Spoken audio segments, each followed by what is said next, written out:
আসসালামু আলাইকুম রহমতুল্লাহ। প্রিয় বন্ধুগণ, আজকে হইছে যাইয়া ই আমাকে একজন আর কি আম দিয়ে গেছে একটা ইতে ঠোঙ্গায় কাগজের, হ্যাঁ সেই কাগজের ঠোঙ্গাটা পরে চিরছি সিরিয়াসা দেখছি, এটা আমাকে দেখামু, সাথেই থাকেন আসুন। প্রিয় ভাইরা দেখেন, এই যে জিনিসটা, হ্যাঁ এটার ভিতর আম দেছে, কিন্তু এর ভিতর দেখেন এগুলো কিন্তু সব হইছে দেখেন এই ওর কাউ মাওয়ার র কিয়াইন, তোমরা রুকুকারীদের সাথে রুকু করো, সূরা আল বাকারা আয়াত 43।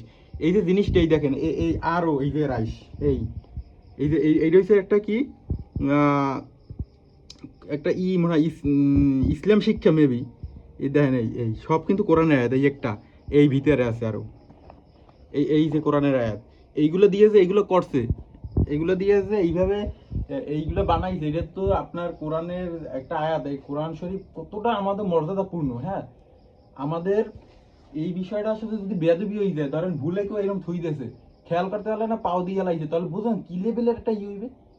মানে এই এই লেভেলের যে এই নোংরামি করে বা এই যারা করছে, এই যে মাথায় দেখো গিলু নাই, এই শালাগোদারে কোনোদিন এই বইটই বেচবেন না এইসব। আর আপনারা যারা এই কোরআনের বা এই যে কোরআনের আয়াত থাকবে, এইসব বই বেচার দরকার নাই, ঘরে রেখে দেন। ঘরে এই ইতে ই আছে না, সানসেটের পাশে রাখিয়ে দেবেন, তো বেচবেন না। এগুলো হচ্ছে দিয়ে আমাদেরকে সতর্ক থাকতে হবে, ঠিক আছে? সকলে ধন্যবাদ। আসসালামু আলাইকুম রহমতুল্লাহ।